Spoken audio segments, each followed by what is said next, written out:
Le Seigneur Jésus dit, « L'Esprit du Seigneur, l'Éternel, est sur moi, pour proclamer aux prisonniers la délivrance. » C'est l'Esprit en face de la loi du péché et de la mort.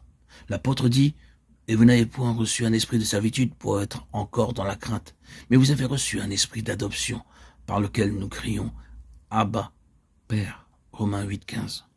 Aux Galates, l'apôtre dit, « C'est pour la liberté que Christ nous a affranchis. Demeurez donc fermes, et ne vous laissez pas mettre de nouveau sous le joug de la servitude. » Galates 5, 1. L'apôtre dit en outre aux mêmes gens, « Nous étions sous l'esclavage de la loi, mais Christ est venu faire face à notre état d'esclavage de la loi. » 4, 3 à 5. Il y a ces paroles si familières qui se trouvent dans la lettre aux Hébreux.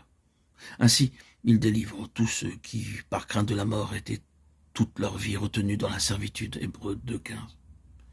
Que signifie par crainte de la mort ? Si vous considérez le contexte dans la lettre aux Hébreux, il est parfaitement clair qu'il s'agit de la crainte de la conséquence qui résulte de la violation de la loi. Cette lettre fait entièrement face à la loi et ces Juifs savaient très bien ce que c'était la sanction pour avoir violé la loi. Par la lecture d'incidents consignés dans l'Ancien Testament, nous savons ce que cela signifiait pour des gens qui violaient la loi. Dans certains cas, ils étaient pris et lapidés, c'était la mort. Et ainsi la loi était comme une épée suspendue au-dessus d'eux. Ils vivaient dans cette crainte et cette terreur de violer la loi et d'encourir ainsi la mort. À cause de cette loi, ils étaient toute leur vie retenus dans la servitude, par crainte de la mort. Mais écoutez les paroles de cet autre passage, la crainte n'est pas dans l'amour, mais l'amour, parfois, l'amour parfait, bannit la crainte. 1 Jean 4, 18. Combien cela est vrai ? Qu'est-ce donc alors cette muraille ? Eh bien, dans sa condition de ruine, elle signifie que quelque chose s'est produit pour causer la mort. Ce quelque chose est un règne de loi qui ne pouvait pas être satisfait. Le créancier ne pouvait pas être apaisé ni satisfait. La loi était le créancier. Enfreignez la loi et vous entrez dans l'esclavage, dans la servitude.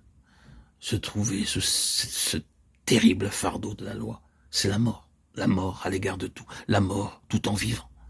Donc rétablir et rebâtir la muraille signifie simplement que, d'une certaine manière, un témoignage se rétablit.